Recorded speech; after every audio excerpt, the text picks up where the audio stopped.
giữa không gian bạn lạng của những ngày tiết trời tháng 3, khi những cơn mưa bụi nhẹ giăng mắt trên những nhành hoa xưa trắng muốt. Quý vị hãy để lòng mình lắng lại, thật chậm, thật sâu, để cảm nhận một sự tĩnh lặng lạ kỳ đang bắt đầu bao trùm lấy tâm trí mình. Hôm nay là ngày mùng 3 tháng 3, âm lịch, một thời khắc mà nhân gian vẫn gọi là Tết hàng thực.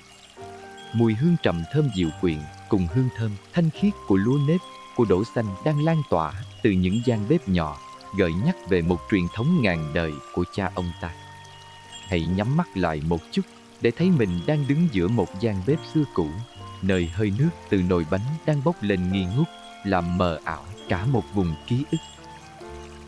Quý vị có nghe thấy tiếng lạo xạo của những viên bột trắng ngần đang lăn tròn trong lòng bàn tay, cảm nhận sự mát lạnh, mịn màng và dẻo dai của hạt ngọc trời đang xoa dịu những vết chai sần của cuộc đời bôn ba. Thầy muốn kể cho đại chúng nghe về một người đàn ông tên Minh, người mà thầy đã gặp trong một buổi chiều mưa phùn lạnh buốt của tiết tháng 3 năm trước. Anh ấy quỳ gối trước bàn thờ tổ tiên với đôi vai run rẩy, đôi mắt hốc hác nhìn vào những đĩa bánh trôi trắng ngần nhưng chứa chan một nỗi u uất đến xé lòng. Chỉ mấy năm kia thôi, Minh vẫn còn là một người đàn ông thành đạt, có gia đình êm ấm, nhưng chỉ trong một năm ngắn ngủi, mọi thứ như một tòa lâu đài cát bị sóng biển cuốn trôi. Gia đình ly tán, anh em quay lưng vì những tranh chấp đất đai, và đau đớn nhất là đứa con trai duy nhất lại sa ngã vào con đường lầm lỗi đúng vào ngày lễ này năm ngoái. Minh khóc, tiếng khóc nghẹn ngào hòa cùng tiếng mưa rơi lợp bợp trên mái hiên, một âm thanh trầm đục như tiếng oán than từ sâu thẳm lòng đất vọng về. Anh ấy tự hỏi, tại sao những viên bánh trắng ngần, thanh sạch kia lại không thể mang đến sự ngọt ngào cho gia đình mình, mà chỉ thấy vị đắng chát của sự cô độc và hối hận bủa vây lấy từng hơi thở. Quý vị biết không, câu chuyện về sự tích bánh trôi, bánh chay không chỉ đơn thuần là bài học về lòng trung nghĩa của một hiền sĩ năm xưa chết trong đám cháy rừng. Nó chính là một ẩn dụ đầy đau đớn về những ngọn lửa nghiệp chướng đang âm thầm thiêu đốt phúc báo của chúng ta mỗi ngày mà không ai hay biết. Khi ngọn lửa của tham lam, của sân hận và si mê bùng lên, nó không chỉ thiêu rụi một cánh rừng, mà nó còn thiêu rụi cả mạch ngầm may mắn mà tổ tiên đã dày công gây dựng qua hàng trăm năm. Minh đã không hiểu rằng sự lạnh lẽo của đĩa bánh trên bàn thờ thực chất là một lời cảnh tỉnh, nhắc nhở anh phải làm nguội đi những cái đầu đang bốc hỏa vì danh lời, để bảo vệ chút hơi tàn của phước báu còn sót lại.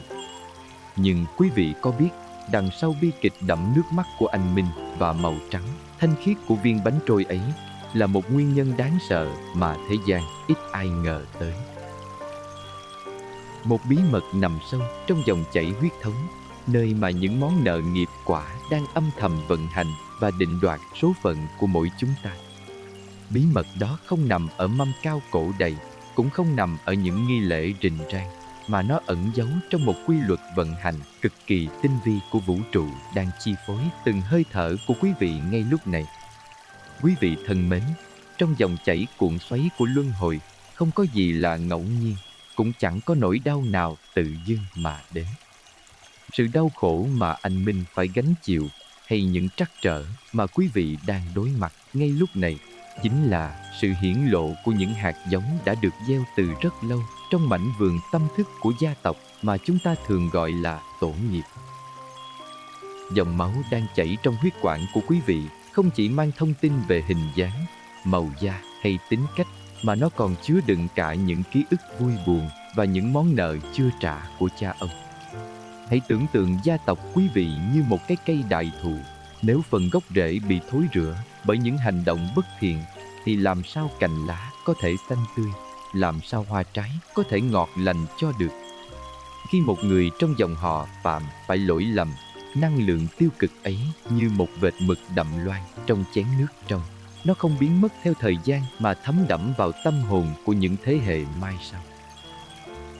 Điều này giải thích tại sao có những gia đình dù rất nỗ lực, sống rất lương thiện ở hiện tại, nhưng vẫn cứ gặp phải những tai ương dồn dập, những căn bệnh lạ kỳ hay sự lụi bại không rõ nguyên nhân. Trong giáo lý nhân quả, chúng ta không chỉ gánh cái biệt nghiệp của cá nhân, mà còn phải cùng chia sẻ cái cộng nghiệp của gia đình và dòng tộc. Quý vị có bao giờ tự hỏi tại sao mình lại sinh ra trong chính gia đình này, dưới mái nhà này, mà không phải là một nơi nào khác? Đó là bởi vì tần số rung động của linh hồn quý vị tương ưng với những món nợ và ân tình của dòng máu này. Chúng ta tìm đến nhau để cùng nhau trả nợ hoặc cùng nhau thăng hoa. Tiếp theo, hãy nhìn sâu vào ý nghĩa của ngày Tết hàng thực dưới góc độ chuyển hóa nghiệp lực. Việc chúng ta dâng cúng những món ăn thanh bạch, nguội lạnh, tuyệt đối không dùng đến lửa, mang một thông điệp tâm linh cực kỳ mạnh mẽ về sự đình chỉ của những cơn nóng giận đang thiêu đốt phúc báo gia đình. Lửa đại diện cho sự tàn phá, cho những xung đột và hận thù của tiền nhân, và khi ta chọn sự nguội, ta đang thực hiện một nghi thức làm mát dịu những linh hồn đang bị giam cầm trong hỏa ngục của sân hận. Hơn thế nữa, những viên bánh trắng ngần được nặng từ gạo nếp tinh khôi là biểu tượng cho sự tịnh hóa, cho mong cầu được gột rửa những vết nhơ của quá khứ. Mỗi khi quý vị đặt một đĩa bánh lên bàn thờ với tâm thành kính, đó không phải là một thủ tục vô tri, mà là lúc quý vị đang dùng năng lượng của lòng hiếu thảo để xoa dịu những nỗi đau của tổ tiên đang còn vương vấn ở cõi u minh. Điều quan trọng nhất mà thầy muốn quý vị thấu hiểu là nghiệp không phải là một định mệnh nghiệt ngã, không thể thay đổi, mà nó là một dạng năng lượng có thể chuyển hóa được. Khi quý vị bắt đầu nhận diện được gốc rễ của khổ đau, khi quý vị hiểu rằng những khó khăn hiện tại chính là những tiếng kêu cứu từ quá khứ, đó là lúc quý vị nắm trong tay quyền năng để sửa chữa lại bản đồ vận mệnh của cả một dòng họ. Nhiều người vẫn lầm tưởng rằng chỉ cần làm vài mâm cỗ mặn, đốt thật nhiều vàng mã là có thể hóa giải được nghiệp chướng, nhưng đó là một sai lầm vô cùng lớn. Nghiệp không được trả bằng tiền bạc thế gian. Nghiệp chỉ được chuyển hóa bằng năng lượng của sự tỉnh thức, bằng sự sám hối chân thật và bằng những hành động từ bi thực sự phát khởi từ tâm. Quý vị chính là người đại diện cho cả một dòng chảy huyết thống, là mắt xích duy nhất có thể cắt đứt chuỗi bi kịch đang lặp đi lặp lại qua nhiều đời. Mỗi lời kinh quý vị tụng, mỗi ý niệm lành quý vị khởi lên trong ngày hôm nay đều có sức mạnh xuyên thấu qua các tầng không gian để tưới tẩm vào những linh hồn đang khô héo vì thiếu vắng ánh sáng Phật Pháp. Hiểu được cái gốc của khổ đau chính là bước chân đầu tiên trên con đường giải thoát, giúp quý vị không còn oán trách số phận hay đổ lỗi cho hoàn cảnh xung quanh. Nhưng nếu không biết mình thực sự đang đứng ở đâu trong mê hồn trận của nhân quả này, quý vị sẽ mãi lạc lối giữa những vòng lặp của định mệnh đắng cay mà không tìm thấy lối ra. Hiểu được cái gốc của khổ đau là bước đầu của sự giải thoát, nhưng nếu không biết mình đang đứng ở đâu trong mê hồn trận này, quý vị sẽ mãi lạc lối. Vậy thì, làm sao để soi thấy bóng dáng của nghiệp lực trong chính cuộc đời mình? Làm sao để biết mình đang mang gánh nặng nào trên vai? Câu trả lời đang chờ đợi quý vị ngay trong tấm gương nội tâm mà thầy sắp cùng quý vị soi chiếu ngay sau đây. Bây giờ, thầy muốn quý vị hãy thật sự tĩnh tâm, hãy để mọi bộn bề ngoài kia tạm dừng lại bên ngoài cánh cửa của tâm thức. Chúng ta hãy cùng nhau đứng trước một tấm gương vô hình, không phải để soi nhan sắc thế gian, mà để nhìn thấu những vết sẹo, những tầng lớp bụi mờ đang che lấp bản tâm của chính mình. Quý vị có bao giờ tự hỏi, tại sao dẫu mình đã cố gắng đến kiệt cùng, đã làm việc không quản ngày đêm, nhưng mọi thành quả vẫn cứ như cát dã tràng, cứ vừa mới vun đắp xong lại bị sóng đời cuốn trôi đi mất? Có bao giờ quý vị cảm thấy mình đang sống một cuộc đời không phải của chính mình, mà như đang bị một bàn tay vô hình nào đó điều khiển, đẩy đưa vào những ngõ cụt của lo âu và bế tắc không? Hãy nhìn sâu vào đôi mắt mình trong gương tâm ấy. Quý vị có thấy những nỗi buồn không tên, những tiếng thở dài trĩu nặng giữa đêm khuya khi nghĩ về tương lai mờ mịt của con cái? Thầy biết, có những lúc quý vị giật mình nhận ra mình đang lặp lại đúng những lời nói sát thương, những hành động tiêu cực mà ngày xưa cha mẹ đã từng đối xử với mình. Dẫu lúc trẻ quý vị đã từng thề với lòng rằng mình sẽ sống một cuộc đời khác hẳn, Nhưng sao, cái vòng lặp ấy, nó cứ bám lấy quý vị như một bóng ma không rời. Đó chính là sự vận hành tàn nhẫn của tập khí gia đình, là những dấu ấn tâm lý đã ăn sâu vào tiềm thức qua nhiều thế hệ. Quý vị đang mang trên vai không chỉ là gánh nặng của cơm áo gạo tiền, mà còn là nỗi đau chưa được hóa giải của những người đi trước. Khi tâm quý vị nặng nề, khi những lo toan che mờ hết lý trí và lòng trắc ẩn, đó chính là lúc bóng tối của nghiệp lực đang vây hãm, khiến quý vị không thể thấy được ánh sáng của tuệ giác đang mời gọi ngay bên cạnh mình. Có những người tìm đến thầy với trái tim tan vỡ vì tình duyên trắc trở, dẫu họ xinh đẹp, dẫu họ tài năng, nhưng sao cứ mãi lênh đênh trên bến vắng. Lại có những người suốt đời sống trong cảnh túng thiếu, tiền bạc vừa vào cửa trước đã ra cửa sau, như một cái bình bị nứt đáy, không sao lấp đầy được. Quý vị có thấy mình trong những hình ảnh đó không? Có thấy sự bất lực khi nhận ra rằng dẫu có vẫy vùng đến đâu, mình vẫn đang bị giam cầm trong một bản đồ vận mệnh đầy rẫy những vực thẳm. Nỗi đau này không chỉ là của riêng cá nhân quý vị, mà nó chính là tiếng kêu cứu âm ỉ từ sâu thẳm của cả một dòng họ đang mong chờ một bàn tay đủ định lực, một trái tim đủ từ bi để tháo gỡ những xiềng xích tâm linh đã tồn tại qua nhiều đời. Quý vị ngồi đây, lắng nghe những lời này, chính là người được chọn, là mắt xích quan trọng nhất để chấm dứt chuỗi bi kịch này, để chuyển hóa những đắng cay thành mật ngọt cho hậu thế mai sau. Hãy để những viên bánh trôi trắng ngần trong ngày Tết hàng thực nhắc nhở quý vị về sự thanh tịnh ban sơ của mình. Dẫu trải qua bao nhiêu lần nặng nắng, bao nhiêu lần chìm nổi trong dòng nước sôi của cuộc đời, thì cái lõi bên trong vẫn cần giữ được sự ngọt ngào, tròn đầy. Nhưng nếu tâm ta vẫn còn đầy những mảnh vỡ của sự hoài nghi và oán trách, thì làm sao ta có thể nếm được vị ngọt của sự giải thoát thực sự? Khi đã thấy bóng hình mình trong nỗi đau của nhân thế, khi đã nhận diện được những sợi dây vô hình đang kéo ghì đôi chân mình lại, quý vị sẽ tự hỏi, chẳng lẽ cuộc đời mình chỉ dừng lại ở đây thôi sao? Chẳng lẽ mình sinh ra chỉ để trả nợ và rồi lại gieo thêm những nợ nần mới cho con cháu sao? Câu trả lời nằm ở một bí mật mà thầy sắp tiết lộ, một sự chuyển hóa bắt nguồn từ chính những hoài nghi đau đớn nhất trong lòng quý vị. Nhưng để chạm tới bí mật đó, quý vị cần phải vượt qua một cuộc đối thoại cam go với những nghịch cảnh đang bủa vây mình ngay lúc này. Thầy biết, ngay lúc này, trong sâu thẳm tâm hồn, quý vị đang cuộn trào những cơn sóng ngầm của sự hoài nghi. Quý vị tự hỏi rằng mình đã sống trọn đạo, đã làm lành lánh dữ. Vậy tại sao nghịch cảnh vẫn cứ bủa vây lấy mình như bóng với hình không chịu rời đi? Có những đêm quý vị quỳ trước Phật đài, nước mắt lưng tròng, miệng lầm rầm những lời cầu nguyện thiết tha nhất, nhưng hồi đáp nhận lại chỉ là sự im lặng đáng sợ của hư không. Quý vị có nghe thấy tiếng lòng mình đang gào thét trong sự bất lực, cảm nhận cái lạnh lẽo của sự cô độc khi bao quanh là những bức tường của khó khăn đang dần khép lại. Sự mâu thuẫn giữa niềm tin mong manh vào điều thiện và thực tế phũ phàng của cuộc đời đôi khi làm quý vị kiệt sức, khiến quý vị muốn buông xuôi tất cả cho định mệnh an bài. Quý vị thường tự trách mình hay oán hận trời cao không công bằng khi nhìn thấy những kẻ bất lương lại sống trong nhung lụa, còn người lương thiện như quý vị lại phải gánh chịu hết tai ương này đến họa nạn khác. Đó là bởi vì quý vị đang nhìn nhân quả qua một khe cửa hẹp của hiện tại, mà chưa thấy được toàn cảnh của một bức tranh nghìn trùng kiếp sống đang đan xen vào nhau. Sự thật là lời cầu nguyện của quý vị chưa được hồi đáp, không phải vì chư Phật không nghe thấy, mà vì túi phước của quý vị đang bị rò rỉ bởi những lỗ hổng của sự nghi ngờ và tâm mong cầu quá lớn.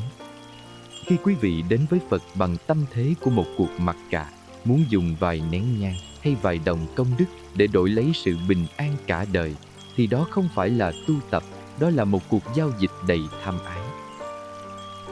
Những món nợ nghiệp quả từ vô lượng kiếp không thể được thanh toán bằng tiền bạc, mà nó phải được gột rửa bằng dòng nước của lòng sám hối chân thật và sự nhẫn nhục trước nghịch cảnh. Nghịch cảnh không đến để tiêu diệt quý vị, nó đến để đánh thức sức mạnh tiềm ẩn, để ép quý vị phải nhìn sâu vào bên trong và tìm thấy viên kim cương của lòng trắc ẩn đang bị vùi lấp dưới lớp bùn lầy. Hãy coi những khó khăn hiện tại là một vị thầy nghiêm khắc đang giúp quý vị thanh toán những hóa đơn nợ cũ để bước vào một tương lai thanh thản và nhẹ nhàng hơn cho cả gia tộc. Đừng sợ hãi bóng tối, bởi bóng tối thực chất chỉ là sự vắng bóng của ánh sáng. Khi quý vị dám đối diện với những góc khuất xấu xí nhất trong tâm hồn mình, dám thừa nhận những đố kỵ, những oán hờn mà mình đang che giấu sau vẻ bề ngoài điềm tĩnh, đó là lúc ánh sáng của sự tỉnh thức bắt đầu len lỏi vào. Sự mâu thuẫn giữa tin và nghi thực chất là một cuộc chiến giữa cái tôi cũ kỹ và con người mới đang muốn vươn mình ra khỏi kén. Quý vị cần phải dũng cảm vượt qua sự giằng xé này, bởi đằng sau mỗi bức tường của nghịch cảnh luôn là một món quà vô giá mà vũ trụ đã dành sẵn cho người kiên định. Hãy nhớ rằng, ngọn đèn chỉ có thể tỏa sáng rực rỡ nhất khi màn đêm đen kịt nhất bủa vây. Khi quý vị thôi không còn oán trách, thôi không còn so đo với đời, đó chính là lúc năng lượng của sự chuyển hóa bắt đầu vận hành mạnh mẽ nhất trong huyết quản của quý vị. Sự chuyển hóa không đến từ bên ngoài, nó bắt đầu từ giây phút quý vị dám đối diện với bóng tối trong chính mình để đón nhận ánh sáng diệu kỳ này. Và ngay sau đây, thầy sẽ chỉ cho quý vị thấy ánh sáng ấy đang hiện hữu ở đâu và làm thế nào để quý vị có thể nắm bắt được nó để xoay chuyển toàn bộ vận mệnh của chính mình và dòng tộc. Giờ đây, khi tâm thức của quý vị đã được gột rửa qua những lời tự vấn, khi màn sương mù của sự hoài nghi bắt đầu tan biến dưới ánh sáng của lòng tin, thầy xin được chính thức trao vào tay quý vị chiếc chìa khóa cổ xưa, một phương thuốc tâm linh nhiệm màu mà cha ông ta đã âm thầm gửi gắm qua hàng ngàn năm lịch sử. Thầy gọi đó là diệu pháp tịnh hóa tổ nghiệp. Một pháp bảo không nằm ở những hình thức xa hoa, không cần đến những lễ nghi tốn kém, mà nó hiện hữu ngay trong chính hơi thở, ngay trong chính sự tĩnh lặng của ngày Tết hàng thực thiêng liêng này. Quý vị hãy nhìn sâu vào những viên bánh trôi trắng ngần đang hiện diện trên bàn thờ tổ tiên. Màu trắng ấy không chỉ là màu của bột nếp, mà đó chính là biểu tượng của sự thanh khiết ban sơ, là hình ảnh của một dòng máu đã được tịnh hóa hoàn toàn khỏi những uế tạp của tham, sân và si. Diệu pháp này chính là cách quý vị dùng năng lượng của thức ăn nguội để làm nguội đi những ngọn lửa nghiệp đang thiêu đốt gia tộc. Khi quý vị nặng từng viên bánh với tâm thành kính, đó không phải là việc làm bếp thông thường, mà là quý vị đang nặng lại vận mệnh của chính mình, đang hàn gắn những đứt gãy trong dòng chảy linh hồn của cha ông. Đây là thời điểm mà ranh giới giữa cõi thực và cõi ảo, giữa người sống và người đã khuất trở nên mong manh nhất trong năm. Mỗi viên bánh quý vị dâng lên, mỗi lời khấn nguyện quý vị thốt ra với tâm không mong cầu, sẽ tạo nên một luồng năng lượng cực kỳ mạnh mẽ, xuyên thấu qua mọi tầng không gian để chạm đến những linh hồn đang còn lạc lối ở cõi u minh. Quý vị sẽ thấy, khi chúng ta dùng sự thanh tịnh để đối đãi với những nghiệp chướng ồn ào, thì bóng tối sẽ tự khắc lùi tan. Diệu pháp tịnh hóa tổ nghiệp chính là quá trình quý vị thiết lập lại trật tự cho dòng chảy năng lượng của gia đình, biến những oán hận thành lòng từ bi, biến những nghèo khó thành sự sung túc viên mãn. Thầy nhìn thấy trong ánh mắt quý vị niềm hy vọng đang bắt đầu nhen nhóm, một sự nhẹ lòng khi nhận ra rằng mình không hề đơn độc trong cuộc chiến với số phận. Pháp bảo này đã hiện tiền ngay tại đây, ngay trong đôi bàn tay và trái tim đầy trắc ẩn của quý vị, chỉ chờ đợi một ý niệm chân thành để bắt đầu tỏa sáng. Quý vị có cảm thấy không? Một luồng khí mát lành đang bắt đầu lan tỏa từ lồng ngực ra khắp cơ thể, như thể có một dòng suối cam lộ đang tưới tẩm vào những mảnh đất khô cằn của tâm hồn. Đó chính là sự hồi đáp đầu tiên của tổ tiên, là lời xác chứng rằng con đường quý vị đang đi là hoàn toàn đúng đắn. Pháp bảo đã hiện tiền, sự cứu rỗi đã nằm trong tầm tay. Nhưng tại sao một phương pháp có vẻ giản đơn như việc dâng một đĩa bánh nguội lại có sức mạnh xoay chuyển cả càn khôn, thay đổi được cả những quy luật vận mệnh khắc nghiệt nhất? Bí mật đó không nằm ở vật chất, mà nằm ở một cơ chế khoa học tâm linh cực kỳ tinh vi mà thầy sẽ giải mã cho quý vị ngay sau đây. để quý vị không chỉ tin mà còn thực sự thấu triệt được sự nhiệm màu này. Quý vị có bao giờ tự hỏi tại sao một đĩa bánh trôi giản dị hay một lời cầu nguyện thành tâm lại có thể làm rung chuyển cả một dòng chảy nghiệp lực lớn lao đến vậy không? Dưới nhãn quan của minh triết tâm linh và cả khoa học về năng lượng, bí mật nằm ở sự cộng hưởng tần số. Vạn vật trong vũ trụ này đều là những rung động không ngừng nghỉ, và gia tộc của quý vị cũng là một mạng lưới năng lượng chằng chịt. Mỗi thành viên trong dòng họ chính là một điểm nút, nơi mà mọi suy nghĩ và hành động đều phát ra những làn sóng ảnh hưởng đến toàn bộ hệ thống. Khi quý vị giữ tâm mình tĩnh lặng và thanh sạch như viên bánh trắng kia, quý vị đang phát ra một tần số bình an cực mạnh.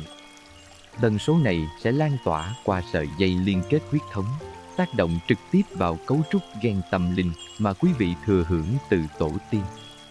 Quý vị hãy hình dung nghiệp chướng của gia đình giống như những đám cháy ngầm đang âm ỉ trong lòng đất, chực chờ bùng phát thành tai ương. Những lời kinh mang tần số cao và năng lượng mát của ngày Tết hàng thực đóng vai trò như những giọt nước cam lộ, làm dịu đi sự nồng nặc của hận thù và tham ái.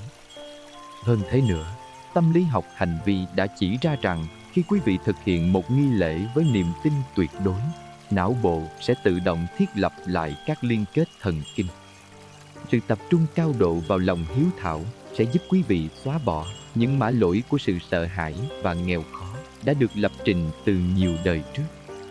Đây không phải là sự mê tín dị đoan, mà là một quá trình tái cấu trúc năng lượng vô cùng khoa học và tinh vi. Khi một mắt xích là quý vị bắt đầu chuyển hóa sang tần số của lòng từ bi, thì toàn bộ chuỗi mắt xích của dòng họ cũng sẽ bắt đầu rung động theo một nhịp điệu mới. Sự chuyển hóa này diễn ra âm thầm nhưng vô cùng mãnh liệt, giống như cách mà một viên đá nhỏ ném xuống hồ nước có thể tạo ra những vòng sóng lan tỏa tới tận bờ. Quý vị chính là người nắm giữ quyền năng để thay đổi từ trường của cả gia đình, biến một mảnh đất cằn cỗi thành một khu vườn phúc đức. Chính vì vậy, việc tịnh hóa tổ nghiệp không phải là cầu xin sự ban ơn, mà là sự tự chữa lành từ bên trong của một thực thể sống mang tên gia tộc. Khi tâm ta tương ưng với đạo, khi ý ta hòa nhập với tần số của chư Phật, thì mọi rào cản của định mệnh đều sẽ bị phá vỡ. Ánh sáng minh triết đã tỏ, đường đã vạch, nhưng để bước đi trên con đường đó, quý vị cần một lộ trình thực chứng cụ thể từng bước một. Chỉ có sự hành trì đúng đắn mới có thể biến những hiểu biết này thành kết quả hiển hiện ngay trong đời sống thường nhật của quý vị. Hành trình vạn dặm bắt đầu từ những bước chân đầu tiên, và ngay bây giờ, Thầy sẽ chỉ dẫn cho quý vị cách thức thực hiện quy trình này một cách viên mãn nhất. Quý vị hãy chuẩn bị tâm thế, bởi chúng ta sắp bước vào phần quan trọng nhất để xoay chuyển bánh xe vận mệnh của mình. Để khởi đầu cho hành trình đại tịnh hóa này, điều đầu tiên và cũng là nền móng cho mọi sự linh ứng, quý vị hãy bắt đầu bằng việc thanh lọc chính thân tâm của mình. Trong ngày mùng 3 tháng 3, hãy chọn cho mình một bộ trang phục sạch sẽ, màu sắc nhã nhặn, và quan trọng nhất là hãy tắm gội bằng nước thơm từ lá bưởi hoặc xả để gột rửa đi những bụi bặm của trần gian. Khi thân thể nhẹ nhàng, quý vị hãy ngồi xuống, thả lỏng từng thớ cơ, từ đỉnh đầu xuống đến tận gót chân, để hơi thở ra vào tự nhiên như làn gió nhẹ, khiến mọi tạp niệm trôi đi như những đám mây cuối trời.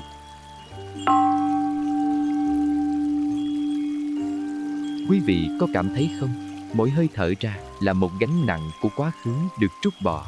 Mỗi hơi hít vào là một dòng năng lượng tươi mới của vũ trụ đang lấp đầy buồng phổi. Kế đến, việc lựa chọn một thời khắc tĩnh lặng và không gian thanh tịnh chính là cách chúng ta mở cánh cửa, mời gọi năng lượng lành vào nhà.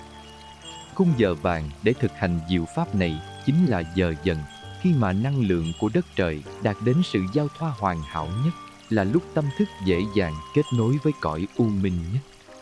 Quý vị hãy biến một góc nhỏ trong nhà thành nơi trang nghiêm. Chỉ cần một chén nước sạch, một đĩa bánh trôi trắng trong và một nén tâm hương thơm ngát là đã đủ để kết nối từ trường với tổ tiên mười phương. Hãy nhìn vào ánh nến lung linh, nghe tiếng im lặng của đêm trường, và cảm nhận sự hiện diện thiêng liêng của những người thân đã khuất đang bao bọc xung quanh mình. Đi sâu hơn nữa vào tâm điểm của buổi lễ chính là kỹ thuật quán tưởng chánh niệm chuyên sâu, nơi quý vị dùng sức mạnh của tâm định để chuyển hóa nghiệp lực. Khi quý vị quỳ trước bàn thờ, hãy nhắm mắt lại và để tâm trí mình vẽ nên một bức tranh nhiệm màu về sự cứu rỗi. Hãy hình dung một luồng ánh sáng cam lộ màu trắng sữa đang từ trên cao tuôn đổ xuống, bao phủ lấy toàn bộ ngôi nhà và thấm thấu vào từng tế bào trong cơ thể quý vị. Hãy thấy hình ảnh những người cha, người mẹ, những bậc tổ tiên của mình đang mỉm cười trong ánh hào quang ấy. Những khối đen của bệnh tật và oán hận đang dần dần tan biến, nhường chỗ cho sự thanh thản và siêu thoát hoàn toàn. Giờ đây, hãy dâng trọn lòng thành kính lên 10 phương chư Phật qua lời khấn nguyện chân thành, tha thiết, chạm vào nỗi đau và khát vọng giải thoát của cả dòng họ. Nam Mô A Di Đà Phật. Con tên là, hôm nay ngày mùng 3 tháng 3, đứng trước án tiền, con xin thành tâm sám hối mọi lỗi lầm mà con và tổ tiên đã lỡ gây ra trong muôn vàn kiếp sống. Con nguyện dùng những viên bánh thanh khiết này để cúng dường, mong cầu cho dòng họ được tiêu trừ nghiệp chướng, gia đạo bình an, con cháu hiền tài. Quý vị hãy đọc bằng tất cả rung động từ trái tim. Và để viên mãn, chúng ta không thể thiếu việc thiết lập một hàng rào bảo hộ thân tâm sau khi tu tập để giữ gìn túi phước vừa mới vun bồi. Trong những ngày tới, quý vị hãy đặc biệt lưu ý giữ gìn lời nói, ái ngữ, tránh xa những cuộc tranh cãi và giữ cho bữa ăn của mình thật thanh tịnh, giản đơn như chính những viên bánh trôi trắng ngần kia. Sự kiêng kỵ này không phải là sự ràng buộc, mà là cách quý vị bảo vệ dòng năng lượng tinh khôi vừa đạt được không bị rò rỉ bởi những tạp niệm thế gian. Quý vị chính là người nắm giữ chìa khóa, là người bảo vệ ánh sáng cho cả gia đình mình giữa phong ba bão táp của cuộc đời. Tuy nhiên, hành trình vạn dặm nào cũng có chông gai. Ánh sáng vừa lên thì bóng tối sẽ phản kháng quyết liệt nhất để níu kéo quý vị lại. Quý vị cần chuẩn bị tâm thế cho những thử thách sắp tới, những chướng ngại mà thầy sẽ chỉ ra ngay sau đây, để quý vị không bao giờ phải gục ngã. Quý vị thân mến, khi chúng ta bắt đầu thắp lên ngọn đuốc của sự tỉnh thức trong một căn phòng đã chìm trong bóng tối suốt hàng nghìn năm, lẽ dĩ nhiên bóng tối sẽ không dễ dàng rút lui mà không có sự phản kháng dữ dội nhất. Đây là thời điểm mà quý vị cần sự tỉnh táo và định lực hơn bao giờ hết, bởi hành trình vạn dặm tịnh hóa tổ nghiệp thường sẽ vấp phải những lực cản mà thầy gọi là nghiệp khảo. Đó có thể là những cơn sóng ngầm của sự nghi ngại bỗng dưng trào dâng trong tâm trí, khiến quý vị tự hỏi rằng liệu những gì mình đang làm có thực sự mang lại kết quả hay không. Hoặc đôi khi, ngay sau khi quý vị vừa khấn nguyện sám hối, những chuyện không may nhỏ nhặt bỗng dưng ập đến trong công việc, hay những cuộc tranh cãi vô cớ nảy sinh trong gia đình làm quý vị cảm thấy mệt mỏi và muốn buông bỏ. Thầy muốn quý vị hãy hiểu rằng đây chính là một quy luật tất yếu của năng lượng, giống như việc quý vị đang quét dọn một ngôi nhà hoang lâu ngày đầy bụi bặm. Để căn nhà trở nên sạch sẽ và thơm tho, thì bụi phải tung lên, rác rưởi phải được bới ra, và trong khoảnh khắc đó, quý vị sẽ thấy mọi thứ dường như còn hỗn độn hơn cả lúc chưa bắt đầu. Nhưng đừng sợ hãi, cũng đừng vội vàng đánh giá sự việc bằng đôi mắt phàm trần đầy lo âu, bởi những chướng ngại ấy chính là dấu hiệu cho thấy diệu pháp đang thực sự vận hành và đang đẩy những khối nghiệp đen đặt ra khỏi cơ thể và gia tộc của quý vị.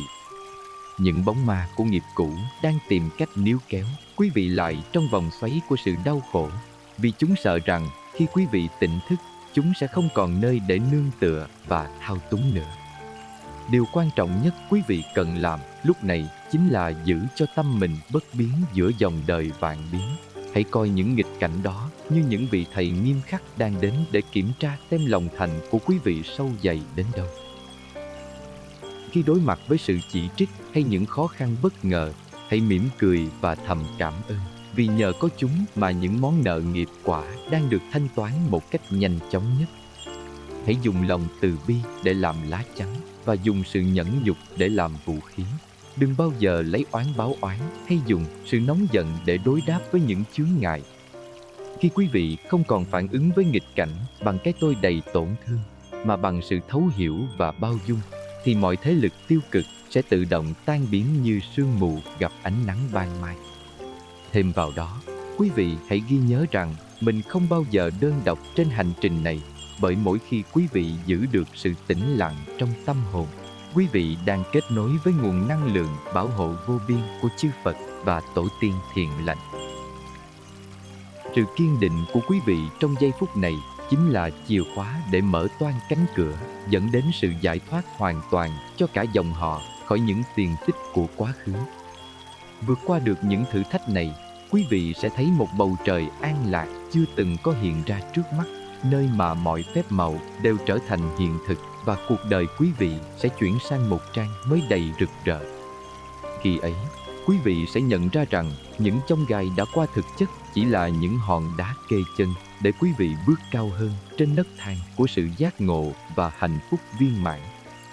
Ánh sáng đã thực sự hiển lộ sau cơn giông bão, và giờ đây, hãy cùng Thầy chứng kiến sự thay đổi diệu kỳ của thân tâm khi quý vị đã thực sự chạm đến bến bờ của sự chuyển hóa và chứng đạo ngay giữa đời thường. Khi những đám mây mờ của nghiệp chướng dần lùi xa phía sau, quý vị sẽ cảm nhận được một sự thay đổi diệu kỳ đang diễn ra ngay trong từng nhịp thở và ánh mắt của chính mình. Thân thể quý vị bỗng trở nên nhẹ nhõm lạ thường, như thể một gánh nặng nghìn cân đeo bám bấy lâu nay vừa được tháo bỏ ngay tức khắc. Những cơn đau mỏi, những căn bệnh trầm kha do uất ức tích tụ bỗng dưng thuyên giảm một cách rõ rệt. Tâm hồn quý vị giờ đây như một mặt hồ phẳng lặng giữa trời thu, không còn dễ dàng dậy sóng trước những lời khen chê hay sự thị phi điên đảo của thế gian ngoài kia. Nhưng điều nhiệm màu nhất không chỉ nằm ở bản thân quý vị, mà là sự chuyển biến hiển lộ ngay trong chính ngôi nhà của mình.